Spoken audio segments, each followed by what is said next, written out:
everyone. Welcome to episode 160 of the Book Cougars, two middle-aged women on the hunt for a good read. I'm Emily. And I'm Chris. We are back together in the same room again. Our smiles are big. Yes, it's so good to be back. It was great to be able to go to Illinois and help out Mom. And we tag teamed, my sister and I, so she's there now helping out Mom. But thank you to everyone who expressed concern about Mom. She's doing great. She's healing well. She's taking her physical therapy seriously. So she's definitely on the mend. I'm so glad to hear that, and I'm happy to have you back home. I'm so happy to be back. So we have a thank you to a new Patreon. Yes, big thank yous to Anne for becoming a Patreon supporter. We really appreciate it. Just a reminder to folks, if you go to our show notes, you can learn how to become a Patreon or on our website, and every little bit helps. We really do appreciate it. Absolutely, we do. And big announcement. Yes, we're going to announce our read-along for the third quarter of 2022. We always feel like there should be a drum roll, but we don't have that. So we'll just say it. We put it out to vote. We had 5 books. Chris put together a really cool survey. We threw that into the newsletter at the end of June. We had, I think, 44 people participated. Yes, 44 votes. And the winner is The Seed Keeper by Diane Wilson. This book has been very popular. Goodreads reviews, off the charts. Yeah, the Goodreads rating as of this recording is 4.36 stars, which is really good. Yeah. Not that we choose our books by ratings or anything, but it's nice to see. Yeah. And this is published by Milkweed Press, who's the same press that published Braiding Sweetgrass, one of our other read-alongs that we loved so much. I just love their books. I've been to Milkweed. It's in Minnesota. If you get the chance to go, super cool bookstore. They put out other authors like Margaret Rankle, Robin Wall Kimmerer's Braiding Sweetgrass, and her other books. Ada Limon, our new poet laureate, that was just announced. Yes, very exciting. And so we reached out to them to let them know our next read-along, and they kindly offered us a giveaway copy. Yes. So we'll be giving away a copy of the book to a lucky winner. And then also they kindly extended a free shipping option to our listeners. And this is if you order a copy of The Seed Keeper and or anything in their catalog. All you have to do is use the code SeedKeeperCougars and you'll get free shipping. That will all be in the show notes as well. And we'll give you a link to Milkweed. Go look at their catalog. You won't regret it. Yeah, that was so nice of them to extend that, and great books. Really, yeah. I mean, great content and also really well-designed books, too. Yeah. They're all beautiful. They are beautiful. Reminder that they have that anniversary edition of Braiding Sweetgrass that had really great pictures and just a hardcover, beautiful. And also part of why we chose this book as one of the options, I mean, ultimately listeners chose, but it is readily available in libraries. It also will be available on bookshop.org. Right now it's showing back order, but Milkweed let us know that it'll be back in their availability on July 26th, which is just a week after this episode drops. So if you want to buy through bookshop.org, we'll have that. We have a list on our bookshop page of all of our read-alongs, and The Seed Keeper will be included there. You can buy it through the Book Cougars as well. Oh, the Zoom. Oh, the dates. Yeah. So the dates for our Zoom video conversation, book discussion of The Seed Keeper will be September 18th. That's a Sunday, as usual, at 7 p.m. Eastern Time. Just email us at bookcougars@gmail.com if you want to be a part of that. Again, that will also be in the show notes for this episode. We're going to discuss it on episode 165, which drops on September 27th. Seems far away. It's not. Oh, I know. Time is just really flying by. It is. So we hope you join us. Just a reminder to people, if you do want to be part of the Zoom conversation, if you've been a part before, that doesn't grant you automatic entry. We just want you to email us so we know that you want to be a part of it. So please do let us know. And it's open to everyone. It's a really fun, easygoing conversation. We'd love you to join us. Absolutely. And we'll put a Goodreads thread up as well if you want to just join that way. So this is episode 160, meaning it's another 10th episode, which means giveaways. Yay! Actually, I did it with an S because we're going to do 2 separate giveaways. Yes, we have 2 giveaways. The first is going to be for The Seed Keeper, and the second is going to be 4 books. For some reason, I just heard Anna Michael say, 2 books we can't wait for you to read. But these are 4 books, and I will share them here. Milo and Marcos and At the End of the World. This is by Kevin Christopher Snipes. This is a natural disaster dystopic type sci-fi book. A Little Bit Country by Brian D. Kennedy. This one is definitely top of my TBR. It's about 2 guys, one who wants to be country music's biggest gay superstar, but he's 17 and living in Illinois.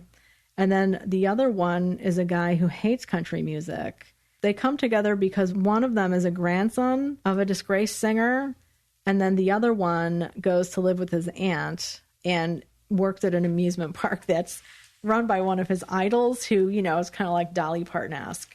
Then we have Sinister Graves, a Cash Black Bear mystery. This is by Marcy R. Rendon, who we talked about a couple episodes ago when we got to go to a fabulous dinner by Soho Press and meet her.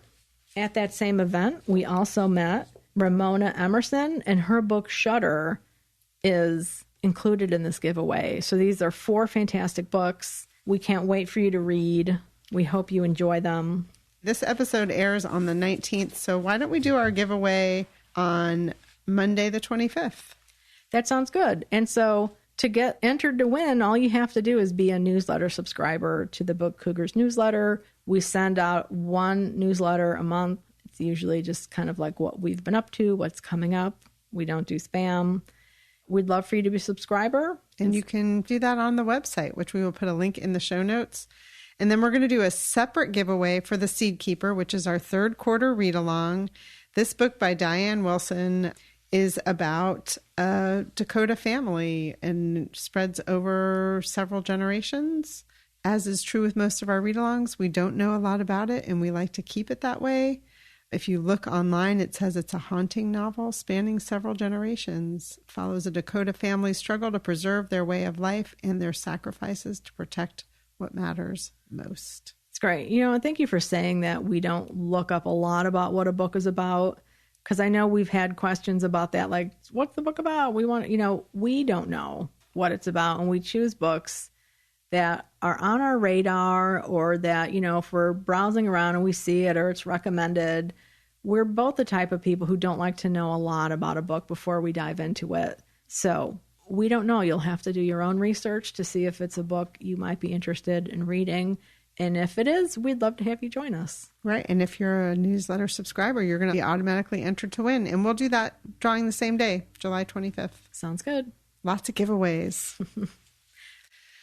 Chris, what are you currently reading? Well, I'm into one of my big books for the summer. This is the one that I'm doing as a buddy read with folks on Goodreads. It's The Warmth of Other Suns by Isabel Wilkerson.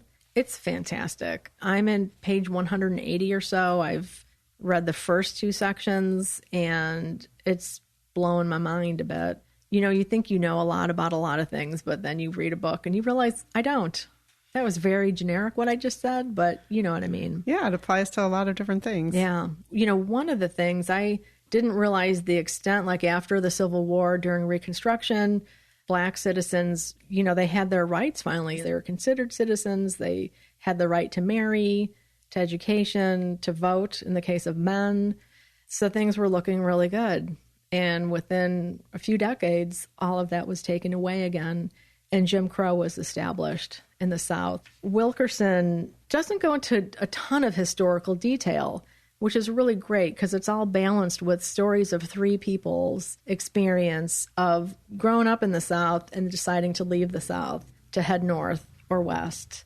It's a really good combination of some of these factual things with the lived experience. There's a ton of violence. I didn't realize the extent of the murders and whippings that were still happening by whites on African Americans, and that's horrifying. The case that established Jim Crow, the separate but equal, Plessy versus Ferguson, it was an 1894 Supreme Court case that was voted 8-1 to allow separate but equal thinking. It's really shocking. And it's also shocking to think that this is something that's going on now in America again, where citizens who were given equal rights, those rights are being chipped away again, as well as LGBTQ rights, the rights for women to have their own medical care and control of their bodies. All of these things are under threat again. So in some ways, it's a comfort to read something and think we've been through something similar and we can fight this, and hopefully it won't take 70 years, but you never know. Anyway, it's a great read so far. It sounds very heavy, and it is very heavy, but at the same time, it's so readable. She's a really wonderful writer. And is it because of the storytelling aspect, you think? Like it gives it relevance for what she's saying? Absolutely. Mm-hmm. Yeah, and you just really see like who would stay. One of the characters' brother decides to stay, and he kind of feels like if you leave, you're running away and you're letting them win kind of situation. So I do understand that mentality in some ways, but there was just so much coercion to make people stay in the South who were trying to get away, which was a shocking thing to learn about. Yeah, it's also not easy to just relocate. No, it's not. At this point, it's all leading up to people really leaving. Mm-hmm. And then part 3 is when the migration starts. And the dates for this are roughly 1915 to the 1970s. So more to come on that. Yeah. I'd really like to join you, but I know. I'm overwhelmed with reading. Yeah. So again, that's The Warmth of Other Suns by Isabel Wilkerson. I'm reading, as always, Julia, Food, Friendship, and the Making of a Masterpiece, edited by Joan Reardon. This is the letters between Julia Child and Avis Devoto. I'd been searching for this book, and then thank you, Aunt Ellen, for dropping a copy in the mail that she found in San Francisco at the library there for me. I'm reading it really slowly and just enjoying the experience of it. These two met because Julia Child wrote a letter to Avis's husband, who wrote an article about kitchen knives in the U.S. and how it's impossible to sharpen them. And Julia was in France, so she wrote this letter to him about knives in France and how wonderful they are. And I think she even sent him one. And he was so busy that Avis, his wife, wrote her back. And their friendship was born. And they continued to write to each other. It really gives you a place in time. It's so fascinating. And also perspective into the time period in which Julia was writing her cookbook. And Avis became one of the editors and was instrumental in Julia finding a publisher for the book. Really enjoying it, but again, taking it slow and just reading, like 10 pages a day. Nice. Yeah. Yeah. Again, that's called As Always, Julia, edited by Joan Reardon. I'm so glad you got that. Obviously, you think of the movie Julia, and that relationship is portrayed a bit, which is heartwarming. And, a great movie for middle-aged women doing something later in life, because I think she's in her 40s or 50s when she makes the opportunity. Yes, there you go. Well, and I became very interested in this relationship because of the new Julia Child series, and I just love it. Avis is this really no-nonsense woman, and I was like, I need to learn more about this relationship. Oh, very cool. I need to give that one a watch, the new one. Yes. Yeah.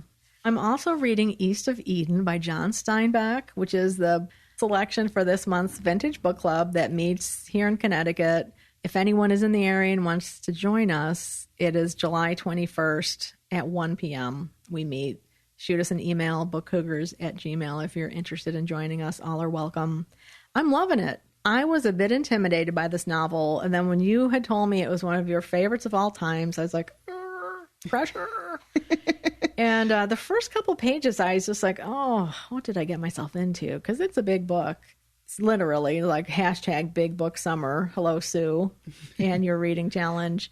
I got into it, though, within the first dozen pages or so, and it just swept me away. And I'm in love with it. It is such a different story. The plot is, it's not even a plot. It doesn't feel like a plot. Like you just feel like you're being carried along on this story of these very interesting people's lives. Yes. I know. I'm planning to join Chris, even though it's a week away. It would be a reread for me, obviously. As Chris said, it's probably in my top 10 of all time. So I think I'm going to try to listen to the audio. I got a copy. It's 25 hours. Oh, my. Yeah. But I just thought that might be a different way to experience it. I'll probably end up doing both If you're looking for me over the next week, you'll know where to find me. I'll be with John. I'm surprised abortion has come up several times. And that was something I didn't expect. And I thought, wow, how relevant to today's situation. Mm-hmm. Yeah. So again, that's East of Eden by John Steinbeck. I'm reading The Poet's House by Jean Thompson, who's very prolific. I had never read her. This was one where a publisher sent us a copy, and I just happened to pick it up. Like you, I like to read my e-reader at night because it provides the light and it helps your significant sleep undisturbed. And I was drawn in right away. It's about Carla, who's a young woman working as a landscaper. She's a little bit lost. She has a learning disability, so college didn't work out for her. So she's doing something with her hands, but she aspires to do other things. And she ends up working at a woman's house who's a poet. And then a few days later, after she's had some interactions with this woman, she sees a poster for a reading. And when the woman starts reading her poetry, it just really draws Carla in. And she realizes that listening to it auditorily was really meaningful to her, even if she has trouble with the written word. That's as far as I am. I know the rest of the story is about Carla getting really drawn into this poet and artistic world. But Jean Thompson's ability to just draw me into the story so quickly, I thought, ooh, I'm not going to put this one down, that's for sure. And I'm trying something new that our buddy Russell of Ink and Paper blog has been talking about, where I'm doing multiple reads at a time of fiction, which I don't usually do. Okay. And his justification for it is, well, we watch multiple TV shows and series and we can keep the storylines in our head. So why don't we do that with reading? Usually it doesn't work in my head, but I'm trying it. I'm giving it a go with Russell's inspiration. So The Poet's House is one that I've been reading whilst reading some of these other books I'm going to talk about. Okay. Up ahead. I could do that if it's a very different genre, I think. But I think sometimes when it comes to novel, I just want to read them and get them done. Get it in the bag. or it's a good, compelling story. And I don't want to put it down is what I'm trying to say. Yeah, I think the thing is, are you consuming them at different times for different reasons? So that's like the e-reader thing. If you have one going on an e-reader and you have one as an audiobook, you are consuming different stories. Whereas I used to be really vigilant about trying, even if I was going to read on those different platforms, I was going to do it all of the same book. Right. So I'm trying and seeing if it works or if my brain explodes. Very cool. Well, we'll see. Yes. More to come on next episode. The Poet's House by Jean Thompson. Right. Speaking of reading digitally, the digital book I currently have going is A Writer's Diary, Virginia Woolf. It was a posthumous book. She died in 1941. This came out in 1953. It was collected and edited by her husband, Leonard. So these are diary entries that he pulled out that deal specifically with her own writing and reading and some other authors and things like that. It was on my e-reader. I don't know how and when it got there. And all of a sudden, I must have hit a button because all of a sudden it showed up on my Goodreads is currently reading. Oh, that's so funny. So I'm like, okay, let me check it out. Really weird, right? I'm enjoying it very much. And I wanted to share two quotes. One is, this is early on in her journaling, and she says, "These 10 minutes are stolen from Moll Flanders, which I failed to finish yesterday in accordance with my timesheet." So I was like, oh my God, Virginia Woolf kept a time schedule, scheduling out her reading. That was really cool. Yeah. I enjoyed that. I don't know much about her at all, so this is kind of fun. And then this other quote, it's about Catherine Mansfield. She read one of her stories. It's called Bliss. I haven't read the story, but apparently the premise is along the lines of ignorance is bliss. And they became really good friends. And they really respected one another's writings, but apparently there was a little competition sometimes. And so this is what Virginia Woolf wrote about Catherine Mansfield after reading Bliss. "I shall have to accept the fact, I'm afraid, that her mind is a very thin soil, laid an inch or two deep upon very barren rock."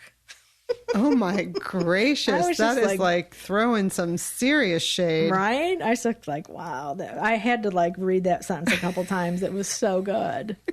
Isn't that kind of an example of like, do you want someone digging into your journals? Right. Wow. I know. It could be kind of dicey. I don't know, like, the background on this, if he had permission to do this or if it's just a spouse's / executor's right to do these things. So again, that's A Writer's Diary by Virginia Woolf, and that's what I'm reading at bedtime.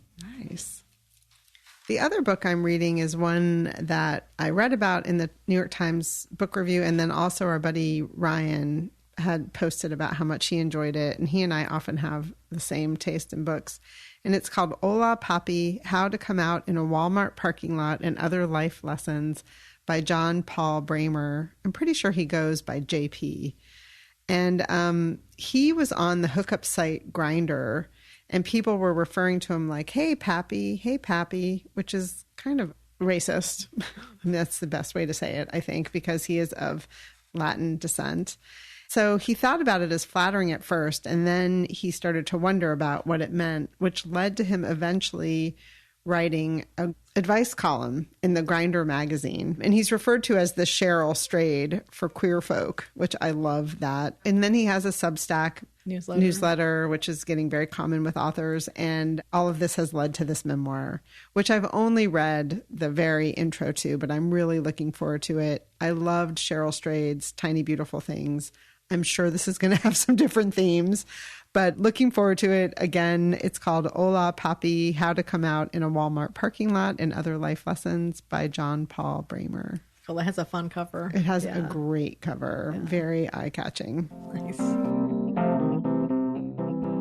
So, Emily, what have you just read? I finished The Buddha in the Attic by Julie Atsuka. This is one of the books I picked up on our dash around Salt Lake City bookstores. I had read her book, The Swimmers, earlier this year, loved it, and so many people have talked about this. It won a Penn Faulkner Award. It published in 2011. It's only 129 pages, very spare. I don't know if you would refer to that as a novella. But like The Swimmers, it's told from the we perspective, and it covers the time period of 1907 to 1924 when picture brides were brought over from Japan as, it's kind of a version of a mail order bride, right?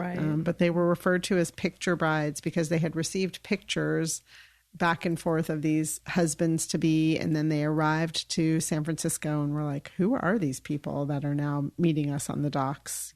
And the beginning of the book is about their travels in the ship.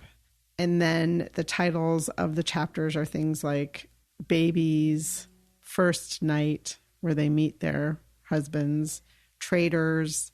It's very dark and very brutal. The lives that these women led were not what they had expected. It was really hard to read, but her writing is amazing. And some of the women found love in other places, but many of them lived very unfulfilled, unhappy lives.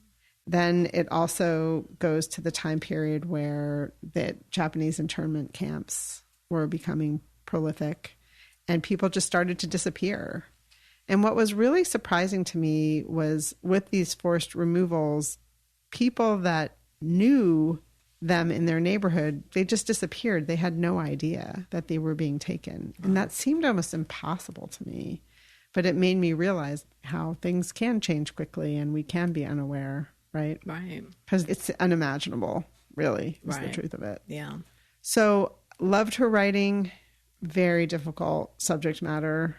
And the way that she treats it as a we, there are individual characters, but you're getting a sense of the whole group, you know? Yeah.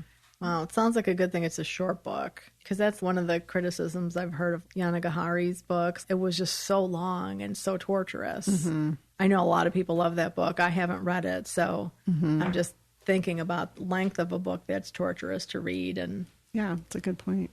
Yeah. I mean, her writing is spare, so it's also amazing how torturous a spare book can be, right? But yeah, length sometimes, as is often the case, doesn't matter. Right. Look at the short story, right? Right. It can pack a punch. Yes. Yeah. So again, this is called The Buddha in the Attic by Julie Otsuka. Well, I did finish Death by Dumpling by Vivian Chen. That's how to pronounce her name. I know I had a question about that last time. It's Chien, Chen. I really enjoyed it. It's a cozy mystery part of the Noodle Shop mystery series. It's the first in that series, and I just enjoyed it. Cozies are known to be comforting in some way because there's not gruesome violence or sex or murder, torture on the page. Like, none of that happens. The main character is one I can handle reading more books with. Sometimes my issue with cozies is I get a little saturated with the cuteness that can be happening. Not always, but sometimes. So starting a new cozy mystery can be, okay, we'll see. But I thought the mystery itself was really well done in how she uses the past. One of the things Louise Penny's Chief Inspector Gamache has said is that quite often a murder is decades in the making. So I hope that's not a spoiler for anyone who wants to read this series. But it's the Noodle Shop series. It's set in her parents' Chinese restaurant, Holy Noodles, I believe. It's a great name. Well, Holy Noodles. And so she's somebody who impulsively quit her job and then had a hard time finding a new job and ended up working to pay the bills at her parents' Chinese restaurant, which was not her dream, even though it may have been their dream. She does have a roommate who becomes her sidekick, and there are 2 love interests. I don't want to say too much more. I know I kind of set it up on the last episode about that it's the landlord who dies, and she's the suspect because she delivered the takeout order. She's also trying to clear the cook's name because they're old friends. So who did it and why is, of course, the burning issue. It was good. So good. It was enjoyable. I wrote a blog post about it, and I said every time her mom made her noodles, I got jealous. I mean, that's one of the good things about, I know it's tough to be a kid growing up in a family restaurant, but that would be one of the perks for sure. So again, that's Death by Dumpling by Vivian Chen, the first in the Noodle House mystery series. We'll put a link in the show notes to Chris's blog post. It was great. I loved it. Thank you. I finished Tomorrow and Tomorrow and Tomorrow by Gabrielle Zevin. This book is just newly out. Some people might recognize her name. She wrote The Storied Life of A.J. Fickery, amongst other books. And this is about Sam and Sadie, who meet in a hospital when they're young, and Sadie's sister is there for cancer treatments, and Sam is there because he's been in a car accident that destroyed his foot, and he's had multiple surgeries and just ends up being in the hospital for a really long time. And they meet and befriend each other. They fall out of friendship with each other. I won't tell you why, but end up running into each other on the streets of Boston because they're both there at college. One of them is at MIT now, and one of them is at Harvard. And they're both gamers. And that's one of the things they had bonded over when they were younger. I'm not a gamer at all, so that part of the book was a little bit lost on me, but it is a huge part of the book. But I still stuck with it. And they end up becoming game creators, make a business together, and have a friendship and a love of sorts. They definitely have a love and live a long span of life together. The book covers 30 years. They go from coast to coast because they originally met in California, then had a whole amount of time where they were in college and developed their business in the East Coast and then moved back to California. So it's very of place in that way. And it does go back and forth in time, the story. It's long. It's 416 pages. There are some people who say it's a little too long. I did find it started to feel long. And so what I did was tapped into the audio, which through Libro.fm, reminder that we have an affiliation with Libro.fm. You can read about that in the show notes and on our website. The narrator was great, and it re-jump started my pleasure of reading the book, you know? Yeah. But it's about love and business and being a female in the business world, especially in the gaming world, and also about disability, because Sam does suffer from his foot's never quite the same, and a lot of family. Everybody has different family dynamics that play a part in the story. She's a smart writer. She's one of those people like you have to put the book down and look up a lot of words on every page. Gabrielle Zevin graduated from Harvard, so she knows her vocabulary. But I did enjoy it ultimately, but I'm not sure I would have gotten through it had I not started to listen to it a little bit. Interesting. Yeah. So now, do you think if you were a gaming person, do you think you would have gotten bogged down, or is that not part of what maybe bogged you down? That I would not have gotten bogged down? You mean, do you think I would have enjoyed it a little bit more? Right.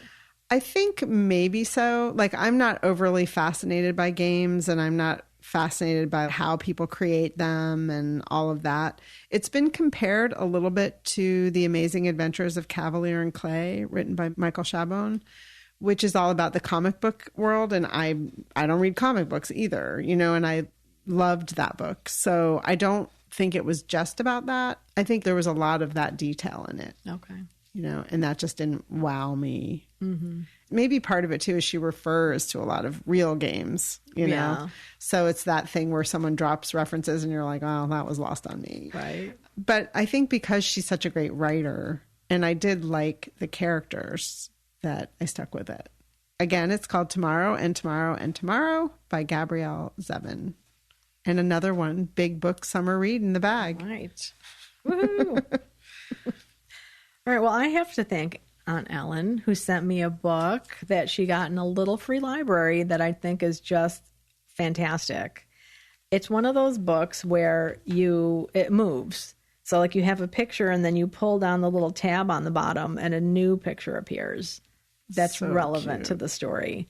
There are not that many stories in here. There's 4 different little stories. So on the left-hand page is like a little poem. And then on the right-hand side is that image that you can manipulate. So this book, I was fascinated. The title is called Surprise, Surprise, a reproduction of an antique book of magical moving pictures by Lothar Meggendorfer. All right, I turned the book over, and the book was actually purchased in Florida. It has this tag from a museum. So I looked up the book, and they have this on the back too, I should say. It's a reproduction from a book called Nur for Brave Kinder, and it was published in 1899, originally in Germany. This reproduction was from 1981, I believe, or 2, by Viking Press. It was printed in Colombia, South America. It was purchased at this Florida museum, Whitehall, Henry M. Flagler Museum in Palm Beach, Florida. Aunt Ellen found it in a little free library in California and sent it to me in Connecticut. So I feel like this little book has had quite the journey. For sure. Yeah, isn't that cool? So yes. Thank you so much, Ellen. I love it. Emily and I have talked about maybe doing a little video and putting it on Instagram or something like that so people could see what we're talking about if you haven't seen one of these before. Yeah, my kids loved books like that. And eventually, especially depending on the age in which they received the books, they wouldn't always continue working. So I think it's amazing that that book has done so much traveling and the pictures all still work. They still all work. It's really cool. And they're very nice, vivid pictures. Yeah. Drawings. Yeah. We'll do some sort of video to share that one. It's definitely a sharer. The next book I finished is for my book club, which is next week, and it's called Freshwater for Flowers by Valerie Perrin. This is translated from the French by Hildegard Seal and narrated by Sarah Young. Europa published it in the States in 2020. It was originally published in 2018 in France, and it was a #1 seller. And I can see why. Oh my gosh, this book. It's about Violette Toussaint, who's a caretaker at a cemetery. She grew up in foster care. She's looking for family. She finds Philip Toussaint, who's kind of a motorcycle riding bad boy who sees her at a bar when she's a bartender and picks her up and doesn't let her go. The novel weaves back and forth in time. It mostly takes place at a cemetery, which may sound haunting, but it is not haunting at all. It's a vibrant cemetery, and chapters deal with people who are coming and going and visiting people who are interred there or people who work there. It's a sexy book. A third of the way through, I was like, oh, it's sexy in a Victorian way. And then that changes and it's just sexy. But there's people having affairs with each other and mysteries that come out after people die, which is one of the fascinations about it taking place at a cemetery. It's like one of the characters steps in because his mother, who's now been cremated and is in a vase, was supposed to be buried next to someone who's not her husband, for example. So then, the story would go back and forth in time to explain how that came to be. Oh, very cool. There's also a whole thread of foreboding where you just know something dark is brewing, and it turns out there's a little mystery. Now, I don't think it's being billed as a mystery at all, but I think there's a mystery trying to be solved throughout the pages of the book as well. This book was so good. I could not put it down. I will say, though, I did have trouble picking it up and starting it. So when I was away, I tried it and it did not work for me. And I was worried. And then I started the audio and that really made it click. I think because of some of the French pronunciation, it just helped me get settled in the story. Yeah. And then I started to read it. And then I went back and forth because I would go to take a walk and was like, oh, I got to keep listening. So I highly recommend it. It's called Freshwater for Flowers. Beautifully written. It is long. It too is over 400 pages. Wow. But I loved it. Wow. I've heard so many people praising this book. Yeah. And I didn't know it was in a cemetery, which is a big plus for me because I love cemeteries. I should say it's also obviously a lot about grief and how to handle grief. Yeah. Beautiful, beautiful book. I have to put that one on my TBR. Well, the next book, I didn't read it, but one of our listeners did. Karen, who is on Instagram and on Twitter too at Barker for Books, wrote a brief review about Helltown by Casey Sherman. And it is a true crime book, which I don't read a lot of true crime, but I'm kind of attracted to them, but they creep me out too much. This book just released July 12th, and I thought I'd read her review. What do two award-winning novelists, Kurt Vonnegut and Norma Mailer, and a depraved serial killer have in common?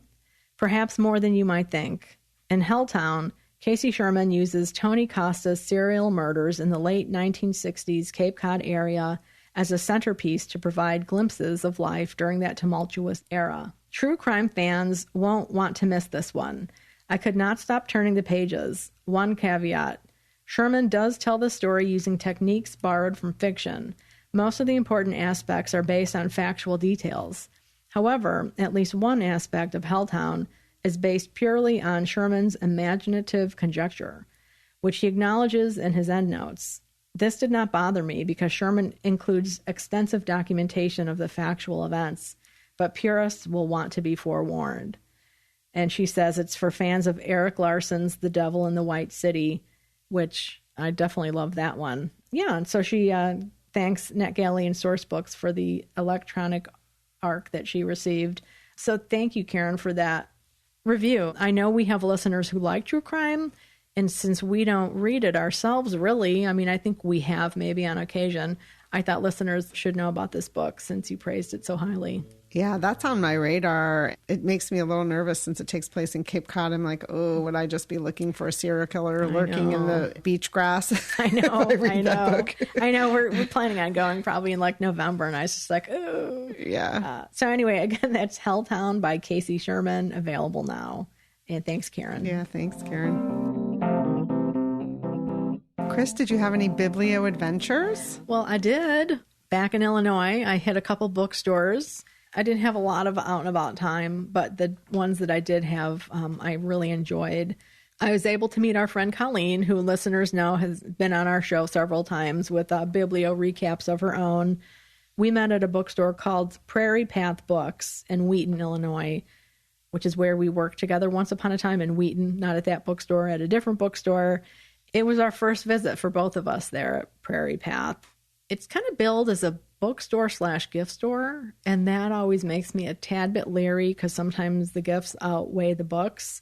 And when you first walk in, Colleen said, when I first walked in, I thought, oh, this is going to be more gifts it looked like, but it totally wasn't. We were both so pleasantly surprised at the amount of books and then how well curated they were. Just a really great, interesting selection. And they had one whole section that were books that their customers had recommended. Oh, what a cool idea. Wasn't it a cool idea? And I just thought, what a great way to build community, to have something like that. And then they also had a display of historical fiction that were not World War II in focus, which I thought was great too. I mean, nothing wrong with World War II fiction. It's just that it's so predominating that subgenre right now that it can be kind of a challenge to find them. So that was cool too. Yeah. I bought a couple things. I bought you a book. Ooh. I'm handing it to Emily. Oh my gosh. Hot, Hot Chicken, a Nashville story by Rachel Louise Martin. I've never heard of this. Yeah, so it's about hot chicken, which is a dish that started in Nashville. And so it looks like she looks at the communities that it started from and the racial issues of the area, and then how the dish has really expanded kind of worldwide at this point. Oh my gosh, I cannot wait. That is so cool. I mean, to focus a book on one item. Right? One dish. Yeah. So I thought that was really interesting, and I thought of you when I saw it. And then so after our big browse there, we went to a restaurant nearby where Colleen introduced me to Italian beef egg rolls. Oh, yum. Really? My first thought was, ew. I don't really see anything in an egg roll to me. Really? Sounds okay. delicious. So this is just fabulous. You know, Italian beef, for those of you who don't know, it's really thinly sliced beef that's marinated in a beautiful marinade, and you usually eat it on like French bread or something. So this had that kind of Italian beef with cheese and jardiniere done up in an egg roll. It was delicious. Yeah, that sounds really yummy. Good. Sounds like the perfect day. It was. I mean, we talked for the longest time, and I could have kept talking a lot more. She had dinner plans to get to, and I had to get back to help my mom. It was so great to see her, though. Nice. I was also able to meet another friend of ours at a different bookstore, Suzanne, who's a Booktopian. I know some of our listeners know her from Booktopia. We met up at Anderson's bookstore in Naperville, which is a place where we usually do meet when I'm in town. So it was great to see her again and have her browse there. And I'm mentioning the food again because of Emily and how much she loves food, but this was also really great food. We went to a place called Seoul Taco. Seoul as in Korea, Seoul. So Seoul Taco. So it's another mashup of food cultures. And I had a burrito. Inside of the burrito is kimchi fried rice, lettuce, cheese, carrots, green onions, sour cream, Seoul sauces. And then I added bulgogi steak. Oh my God, it was delicious. Yeah, bulgogi. Bulgogi. I think that's how you say it. So delicious. Oh my God, you're making me so hungry, Chris. Man, and that place delivers, you know, like if I live there. Oh, forget it. I mean, that's one of the great things about the Chicago area in general. So much great food. Mm-hmm.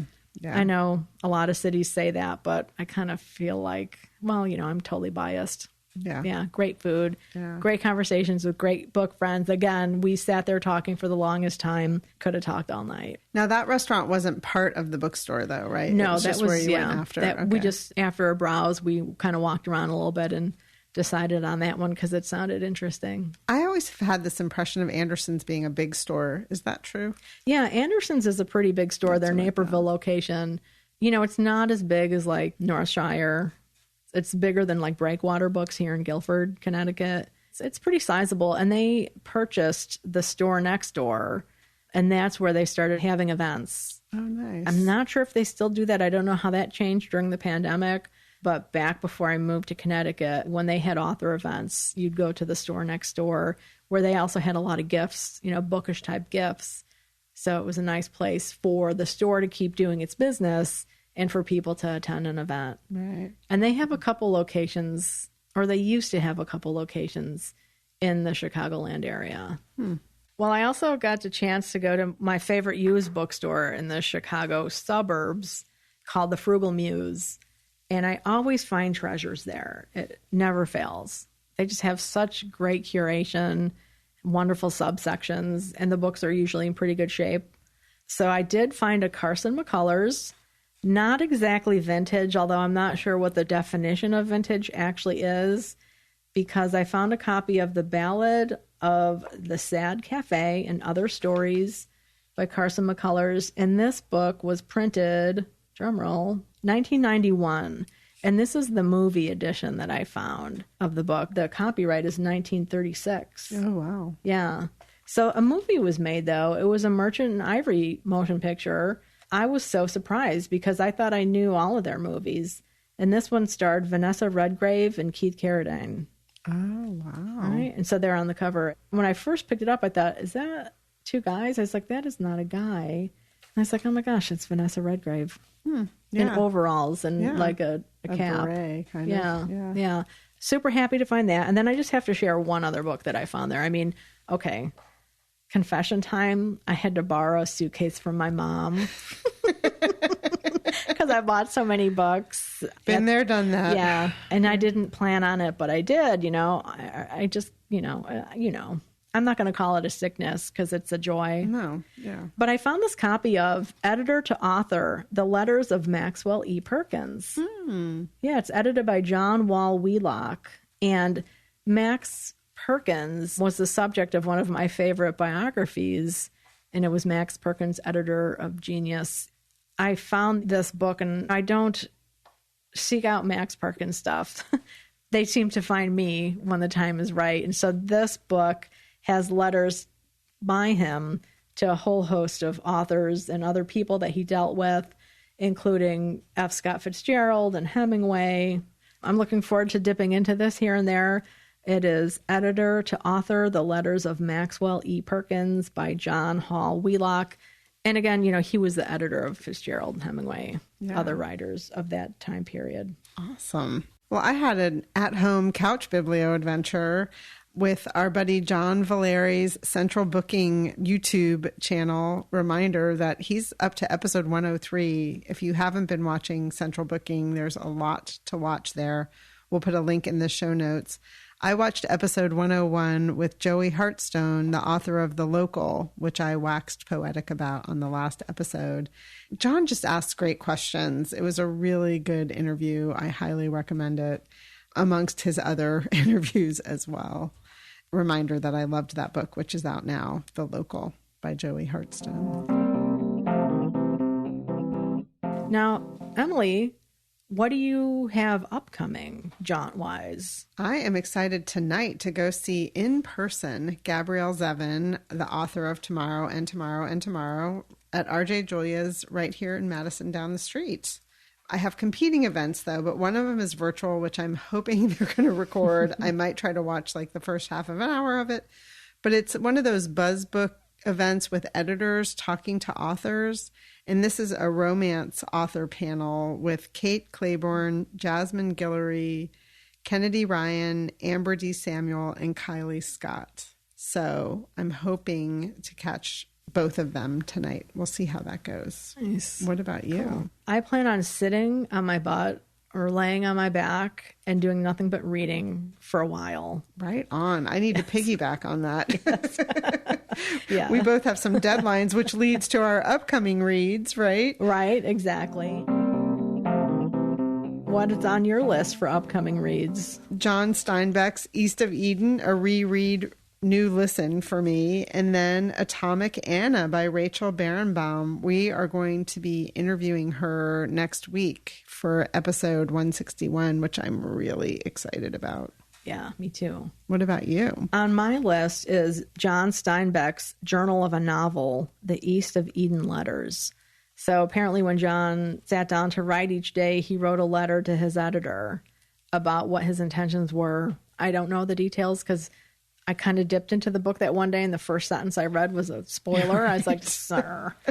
So it's I know. not funny. I'm sorry. No, I It's know. a drag. Yeah. So I look forward to reading this after I read the novels. I didn't write down the person's name, but somebody I was chatting with on Instagram said, yeah, if you haven't read the novel, don't read Journal of a Novel. Read the novel first and then read this, because she said it is totally full of spoilers, obviously, because he's talking about what his plans are in the writing. Right.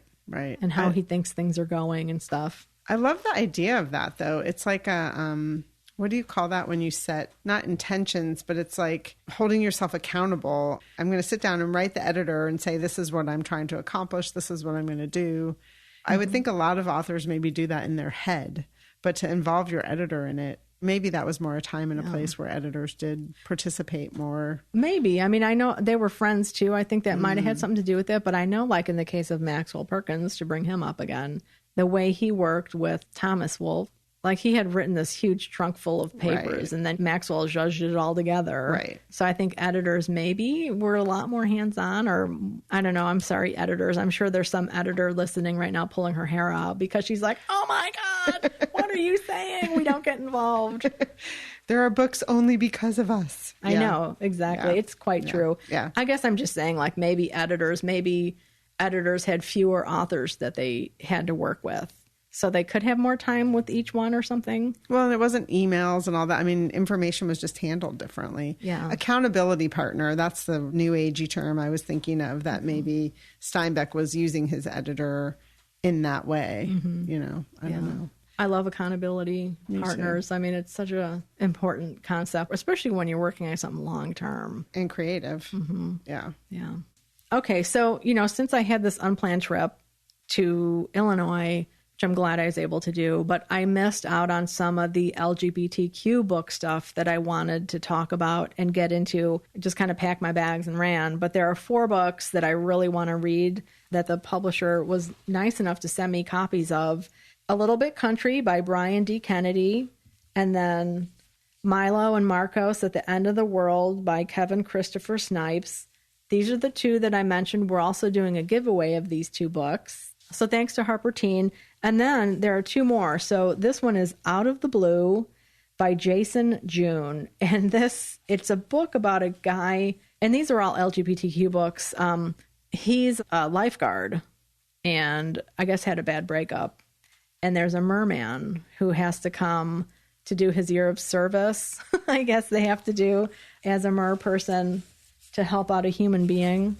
And I like the dedication that Jason wrote. He said, to Mom and Dad and Mom for always letting me pretend to be a mermaid. Aww. So this is like a retelling of The Little Mermaid with 2 men, 2 young guys, I should say. I've never seen The Little Mermaid. Oh, yeah. I loved it. Did it was you? When Rachel, I think that was her first movie we ever took her to, maybe, because her birthday's in June. It was always when the new Disney movie came out. Oh, interesting. Well, yeah. One of the first movies I remember seeing was a Disney movie, is the Aristocats. Yeah, love that one. Yeah. And then the last book is Only on the Weekends by Dean Atta, A-T-T-A. And this book is a book in verse. And I'm showing Emily. So wow. Some of the verse is just like 1 letter or 1 word per line. Others is a little bit more formal looking. It is a kind of a large book. It's over 500 pages, all in verse. And it's a story about a young guy his dad is a filmmaker.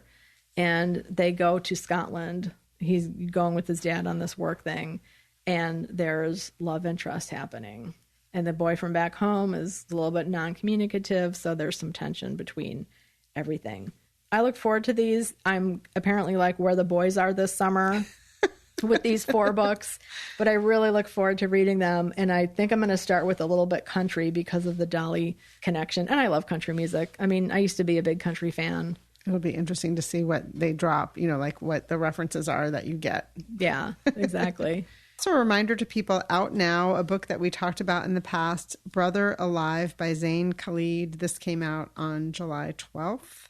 It is available now. And coming up, we have a great interview with editors. We didn't check back in the archives, but we're pretty sure we've never interviewed editors of an anthology before. Right. I know we've interviewed an editor before, at least one. But yeah, this is anthology editors. Right. So really different territory for us in thinking about how editors do something like that. Yeah. So this is a book called Other Terrors, an Inclusive Anthology, edited by Vince Liaguno and Rena Mason. It was just a really fun conversation. And this is about horror short stories. I'm not a horror reader, y'all. You know that if I had my preference, I'd be reading about cupcakes and the beach. And I was drawn into this right away. Yeah. I mean, it was scary, I'm not going to lie. And I was home alone and made sure my windows were locked, but it was really good. Yes. And a great way to be introduced to some authors that I've always wanted to read, but been a little afraid to read. Some authors, certainly we've talked about on the podcast, like Alma Katsu and Stephen Graham Jones, Jennifer McMahon, S.A. Cosby. Yeah, a lot of really well-known up-and-coming writers. And as Vince said, a couple people, this is their first time in a big project like this. So their first publication. Yeah, which is really exciting. Yes. So enjoy listening to our interview, and the book drops on the day this podcast airs, July 19th. So it's out there. We totally recommend it. Happy reading. We're happy to be here today with Vince Liaguno and Rena Mason, two Bram Stoker award-winning writers who have collaborated to put together a fabulous new anthology called Other Terrors, an inclusive anthology. Vince won the Bram Stoker Award for Unspeakable Horror from the Shadows of the Closet, an anthology of queer horror fiction, which he co-edited with Chad Helder. His debut novel, The Literary Six, a tribute to the slasher films of the 80s, won an Independent Publisher Award for Horror and was named a finalist in Forward Magazine's Book of the Year Awards in the Gay Lesbian Fiction category. In 2007, Vince launched Dark Scribe magazine, where he served as editor-in-chief since the virtual magazine's inception. Vince is a member and former secretary of the Horror Writers Association and the National Book Critics Circle. Rena Mason is an American dark speculative fiction author of Thai Chinese descent and the Bram Stoker Award-winning author of The Evolutionist and The Devil's Throat. In 2014, Rena was a quarter-finalist for Stage 32's The Bloodlist Search for New Blood screenwriting contest. An avid scuba diver, Rena has traveled the world and enjoys incorporating her real-life experiences into her stories. She's a member of a variety of writers' organizations, including the Horror Writers Association, the Mystery Writers of America, International Thriller Writers, Science Fiction and Fantasy Writers Association, the Public Safety Writers Association, and the International Screenwriters Association. Both Vince and Rena are dialing in today from the great mitten-shaped state in the Midwest, Michigan. Welcome. Thanks for having us. And thanks for making us sound so accomplished. Wow. Yes, thank you. We know we're here today to talk about your fantastic new anthology, but we also really wanted to make it clear to our listeners that you're both writers of your own fiction. And so we hope we made that clear. And you both do sound incredibly accomplished. We're so grateful to have you here today. Speaking of incredibly accomplished, this anthology has, I believe it's 24 stories, a great list of authors. We wanted to start by asking you, the foreword really speaks to the idea of otherness and how it's been handled in horror. How did you reach out to these authors, and how did you handle the idea of otherness when you were posing this anthology to them? Actually, the concept of doing a diversity anthology was first conceptualized by Lisa Morton when she was president of the Horror Writers Association. She pitched the idea to the association's agent, Alex Shane, from Writers House, who loved the idea. She stepped down as president, John Palisano stepped in, and the project continued to have legs. So they approached Rena and I and said, hey, we want to do this diversity anthology. We were on board immediately because we thought it was such a great idea, but we didn't want it to be an anthology where we took a checklist and we said, okay, we have a person of color, we have a gay man, we have a trans woman. We wanted to make it thematically more organic so that the otherness would be natural. Is that saying it right, Rena? Yeah, that sounds right. Like Vince said, this project, I think we were approached because I was going back and looking at the emails before we started here. It was in 2019. In June of 2019 was when I was first approached. So it's been a nice long process. I think when we were starting out to reach out, we would have these little meetings between us of, who we thought we would like in the anthology. And some of us already knew people ourselves, and we would approach them. Like, for example, Jennifer McMahon, I knew I had the anthology in the back of my mind. So when I would go to a convention or like writer's retreat or something, and I knew Jennifer was going to be there, I, kind of talked to her a little about it. a little bit. And I said, just maybe keep it in the back of your mind.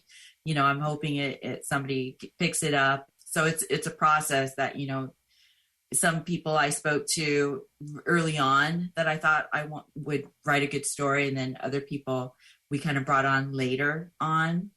It was all teamwork. And, and Lisa, we would go back to her for ideas of, who she thought might be a good contributor.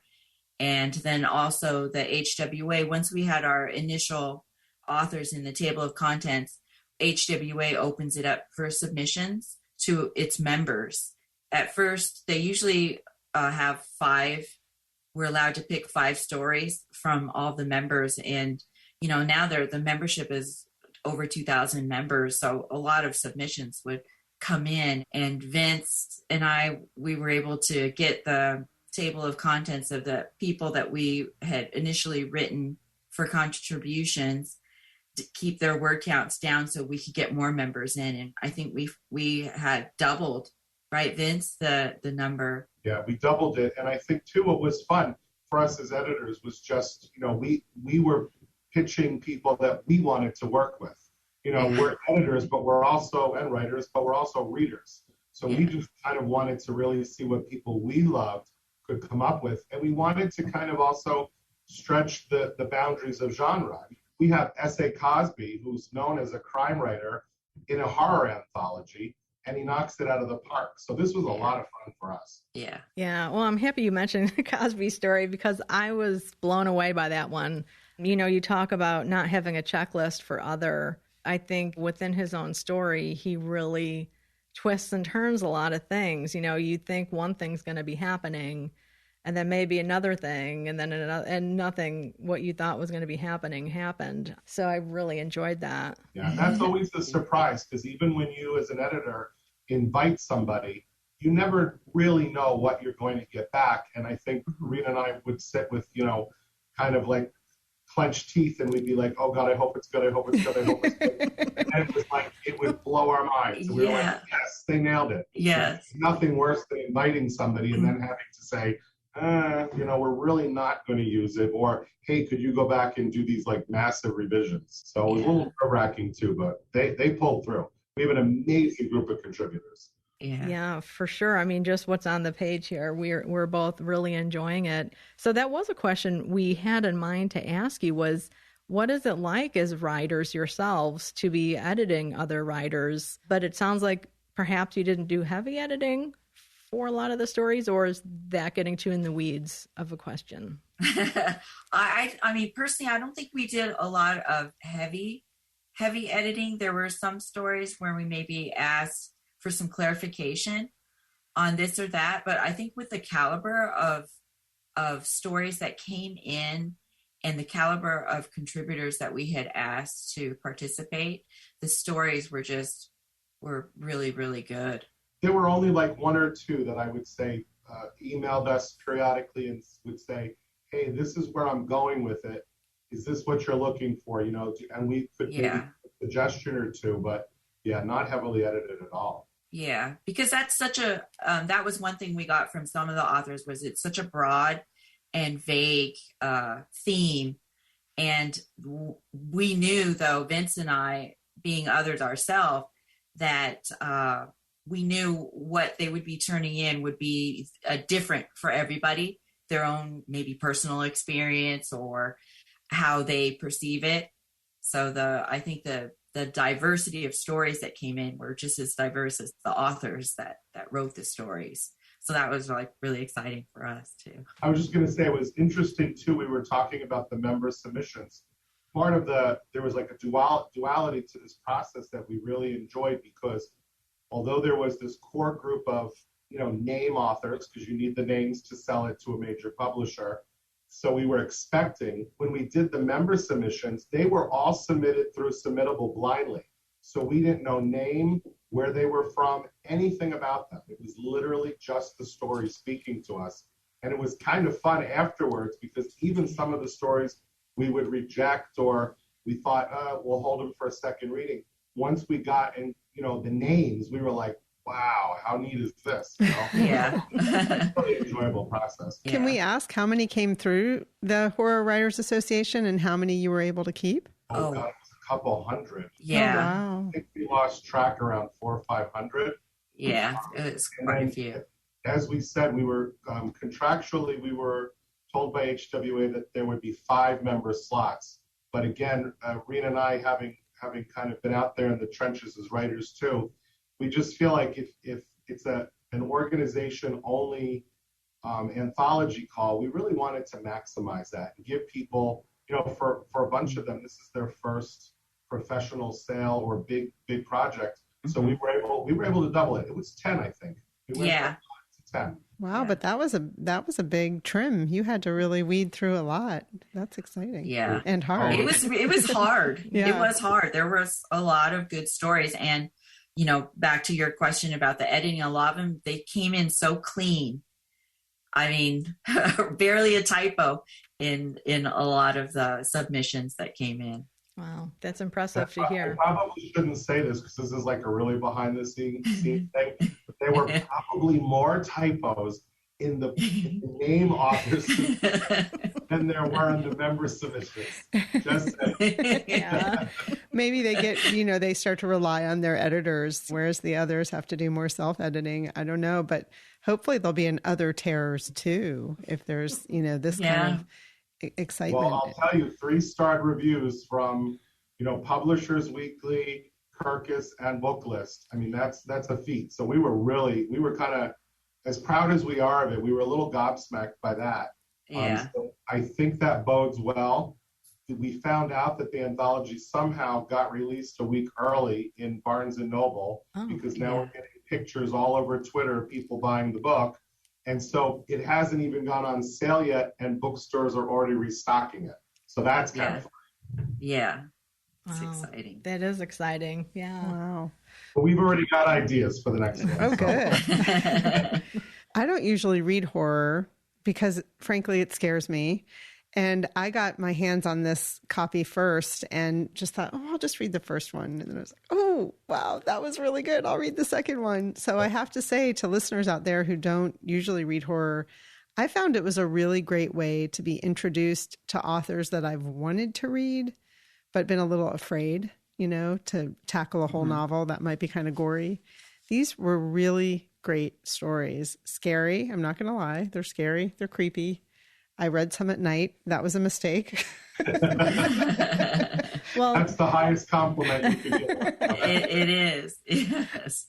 yeah, there was one, there's a story by Stephen Graham Jones called Tiddlywinks, which is, wow. I had to put down one of his novels because it was a little too much for me at the time. And I might go back to it. Who knows? But wow, Tiddlywinks was fantastic too. I mean, all of them that I've read so far are fantastic. And of course, maybe like some readers, I've gone to the names that I knew first of writers, but that's not necessarily always the case because the first entry is actually a poem. Yeah. Yes. And that was a surprise. Yeah, Christina Singh. Yes. Can you talk a little bit about including a poem in a horror anthology? I mean, that, not that I read a ton of horror anthologies per se, but I was surprised to see the book start off with a poem. Yeah, I think particularly with the Horror Writers Association, more so than the mystery writers or science fiction, although science fiction does a lot of poetry. Horror has a very, very deep tradition with poetry. I mean, Edgar Allan Poe, you know, some of our earliest works were works of poetry. So there's a very profound respect for the form in our genre. So Rena and I just kind of organically said, hey, let's put 1 or 2 poems in to kind of break up. Christina's poem sort of starts and gives the anthology its mood. And then Linda's poem in the middle of the book kind of is a nice separation between the 2 halves of the book. So we kind of used them as almost placeholders or markers in the anthology. But I do think poetry is great for setting mood. Yeah. Oh, that's so smart. You know, and I totally didn't think about Edgar Allan Poe and that tradition of poetry and horror. That's fantastic. Yeah, and the Horror Writers Association also every year, I think they're up to what, Rena, volume 8 now? Yeah, 8 or 9. Yeah, they have poetry showcase. So they have a published book of dark horror poetry, and it's very well received. Oh, wow. Yes. Wow, you're growing my TBR list I here. know. Yeah. There's an award category actually for the horror poetry or dark poetry, also for the Bram Stoker Award that they have every year. And there's a lot of really fantastic poetry coming out from the winners. This past year were I call them my Crane sisters, but they're Lee Murray and Genevieve Flynn and Christina Singh and Angela Eureka Smith. And it's, it's Asian poetry, but, in different forms. And it was really fantastic. Oh, I have to scope that out. Yeah, I had no idea. I'm going to look up all of the past Bram Stoker poetry winners. Yeah. So, talking about tradition within the genre, the whole genre of horror with the other, the other has often been the bad thing. And, I'm a vampire fan. So, I think of Dracula being the other coming and contaminating the purity of England and things like that. And this is a huge question, I realize. But will you talk a little bit about that tradition of the other in horror and why your anthology is so kind of flipping things a bit? Trailblazing, as one of the words is that I can see behind Rena. Yeah, I think, like you said, the tradition is just steeped in the idea of the other, from the earliest written works to, the Universal monster movies. It was always, fear of something. I think what you're seeing with our anthology and a lot of the works that are coming out now is just this natural evolution of kind of flipping the script. And it's the other now taking their place as, no, I'm not going to be necessarily, the monster anymore. I am the victim, or I am the survivor, or I've become, a different kind of monster railing against that kind of hatred. So I think it's just, other's always been there, and I think it always will, but I think it's just being so kind of beautifully expanded and explored with all these great writers. Would you say, Rena? Yeah. I mean, like you were saying that, the Dracula and vampire history, but vampire history is in Asian culture and in African cultures. And I think now we're hearing more of those stories and seeing those sort of come to life. And for me, I've read a lot of the European vampires. And so reading now more about the Asian vampires and how they came to be and whatnot, I find them fascinating. Just, it's just something different. And I think the same goes for other cultures and other stories too, that a lot of stuff is just the same story, but it's different because it's told from somebody else's point of view. And so the other can sometimes be the one that you're kind of rooting for in some of these stories, which, I thought was great. They were really well done. And I think that's the nice thing with an anthology, because you're dealing with, short stories, and you're getting a lot of different tastes in one book. And like you said, then sometimes, you either go to the authors first, or, you'll continue to read, and then there's going to be one that's going to kind of prompt you to go seek out another author's work that you hadn't been familiar with because you liked the short story. So it's like these little bites of otherness that I think this provides that's, I think, exciting for people. Oh, look how he tied in the vampire there. That was really good, Vince. I did not even do that intentionally, but I do like that. Well, I want to say, I'm always a fan of reading forewords, introductions, acknowledgments, and I did start with the foreword, and I thought the foreword that you two co-wrote was really great at talking about the concept of other and how lots of times the other was made to try to make people feel better about their own place in society. And so by broadening the idea of other, you're really helping society at large. And I really appreciated that as I was reading through the anthology. So thank you for doing that. We need all the help we can get. And I think not only that, but I think also there are stories that will make people uncomfortable. Mm-hmm. I think also when you force yourself into that bubble of uncomfortableness, I think that also helps you broaden your perspectives. I think people are so in tune with horror, horror, it's scary, it's going to make me jump, and it's going to be gory. But horror also is tension and dread, being uncomfortable. And I mean, we read some of the stories, and we even questioned. We said, "Oh, is this pushing it a little too much?" And then we kind of said, "Well, yeah." And we're like, "Okay, that's good. That's what we want." Yeah. Yeah, make people squirm a little bit. Yeah. Yep. Absolutely. And those who think they're safe are not safe. Right. I don't want to give any spoilers about any particular stories, but wow. Yeah. Yeah, great stuff in this anthology. We highly recommend it, as you can tell. Yes. Thank you so much. Yeah. So, I'm so glad. We'd love to ask a question of both of you, if you don't mind, about what you have, if you'd like to talk about it, what you're working on next or now.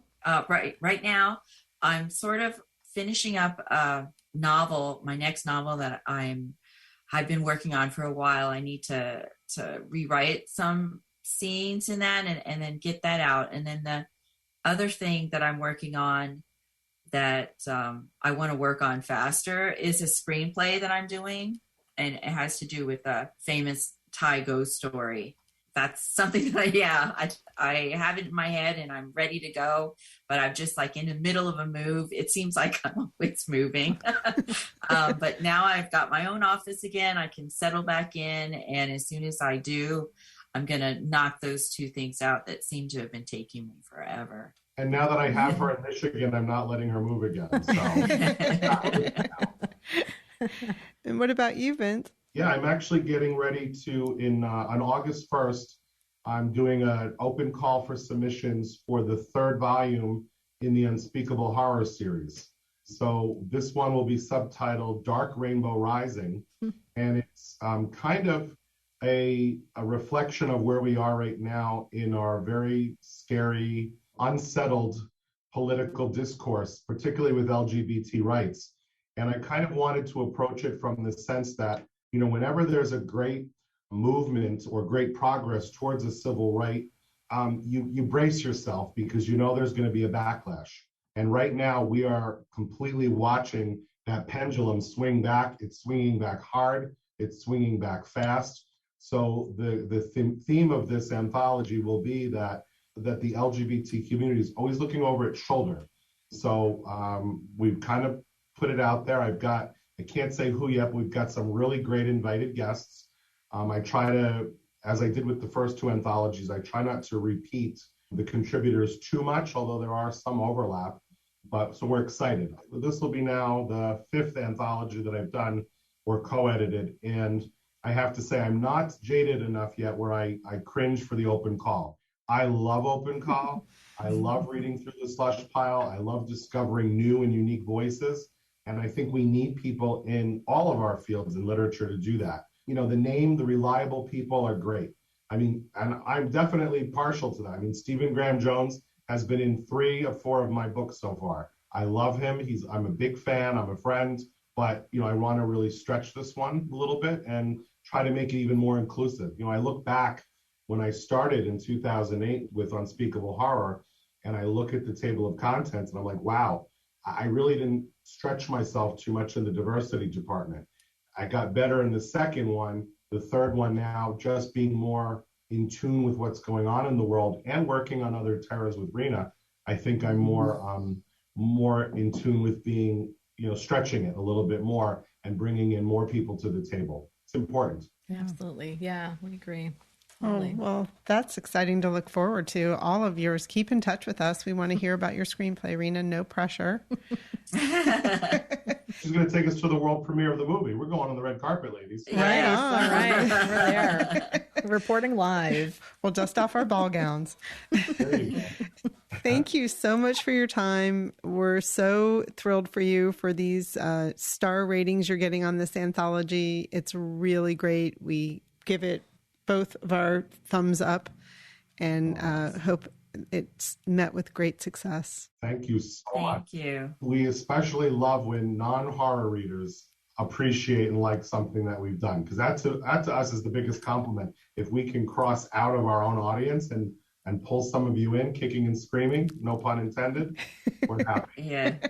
Yeah. I mean, there really is something for everyone in this anthology. I felt that way when we put it together, and I still feel that way when I reread the stories, because we've reread them so many times, and some of them still make me cry and some of them make me giggle a little bit. It's just, they're really a big variety of stories, of really good stories.